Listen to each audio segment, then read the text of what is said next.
Olá, irmãos e irmãs, muito bem-vindos a mais um momento de meditação do Santo Evangelho. Hoje, domingo, dia 2 de julho, solenidade dos apóstolos Pedro e Paulo, os grandes pilares da nossa igreja. E eu quero te convidar nesse dia, a celebrar esses apóstolos, a rezar comigo às 18 horas o Santo Terço e agora a meditar o Evangelho, que está em Mateus 16, versículos de 13 a 19. Naquele tempo, Jesus foi à região de Cesareia de Filipe e ali perguntou aos seus discípulos: Quem dizem os homens ser o Filho do Homem? Eles responderam: Alguns dizem que é João Batista, outros que é Elias, outros ainda que é Jeremias ou algum dos profetas. Então Jesus lhes perguntou: E vós, quem dizeis que eu sou? Simão Pedro respondeu: Tu és o Messias, o Filho do Deus vivo. Respondendo-lhe, Jesus disse: Feliz és tu, Simão, filho de Jonas, porque não foi um ser humano que te revelou isso, mas o meu Pai que está no céu. Por isso eu te digo que tu és Pedro, e sobre esta pedra edificarei a minha igreja, e o poder do inferno nunca poderá vencê-la. Eu te darei as chaves do reino dos céus. Tudo o que tu ligares na terra será ligado nos céus. Tudo o que tu desligares na terra será desligado nos céus.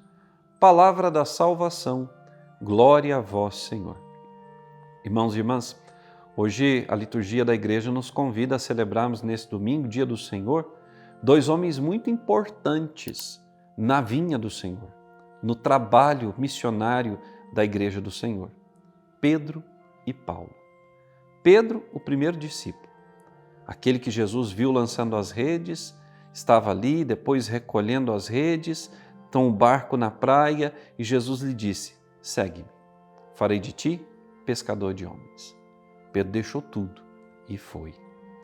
Depois, tardiamente, Paulo, que era um perseguidor da igreja, mas que no seu encontro pessoal com Jesus, no caminho para Damasco, teve a sua conversão, foi batizado, foi curado e agora tornou-se um grande apóstolo que foi pregar aos gentios ou aos pagãos, como eram comumente chamados pelos judeus, aqueles que não pertenciam ao povo de Israel.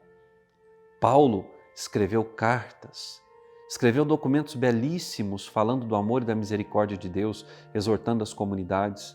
Pedro exerceu o poder de cura, o expulsar de demônios, o ressuscitar de mortos em nome de Jesus. O próprio Jesus disse aos seus discípulos que se eles acreditassem, fariam coisas maiores do que aquelas que ele mesmo havia feito. E justamente eles creram de todo o seu coração e realizaram obras maiores que aquelas que Jesus realizou. Ambos, por vertentes diferentes, com palavras diferentes, mas unidos numa única fé e com um só objetivo, fazer de todas as nações discípulos de Deus, foram e pregaram o Evangelho. E o pregaram até o derramamento do seu sangue. Um morreu pela espada, o outro pela cruz, mas os dois testemunharam a graça de Deus na sua vida. E Pedro e Paulo se converteram nas grandes colunas da igreja. São aqueles dois homens sobre os quais toda a igreja se alegra pelo seu ensino. A igreja se sustenta e se firma no ensino, no trabalho e na vida desses dois homens, junto com todo o restante do colégio apostólico. Mas esses homens foram exaltados por Cristo, porque Deus os escolheu antes de todos os séculos. Ora, nós vemos Jesus que pergunta aos discípulos: Quem dizem os homens ser o Filho do Homem? E eles dão as mais diferentes respostas. Mas quando pergunta a eles, para eles, quem era ele, Jesus, Pedro, em nome de todo o grupo, é categórico ao afirmar: Tu és o Messias, o Filho do Deus vivo. Pedro acreditava de todo o seu coração nisso. Esse mesmo Pedro que agora diz isso com todo o amor, é o Pedro que vai negar Jesus 3 vezes e que vai correr, que vai se esconder. Por muito tempo, eu achei Pedro um covarde, mas hoje, meus irmãos, eu entendo que foi providência de Deus o pecado de Pedro. Porque se Pedro não tivesse negado a Jesus e não tivesse fugido, se escondido naquele dia em Jerusalém, Pedro teria sido morto junto com todos os outros apóstolos e nós não estaríamos aqui hoje reunidos, celebrando a palavra de Deus e vivendo as misericórdias do Senhor. Pedro era apaixonado pelo Senhor. Pedro tinha no seu coração o desejo de cumprir a sua vontade. E por isso mereceu de Jesus, porque Jesus, ele nos vê por dentro. Jesus lança o seu olhar sobre nós e ele consegue enxergar o que está dentro. Apesar dos nossos pecados, das nossas misérias, que o Senhor também conhece, ele sabe que no fundo nós temos o desejo sincero e reto de fazer a sua vontade. E Jesus, sabendo disso, disse a Pedro: Tu és Pedro, e sobre esta pedra edificarei a minha igreja.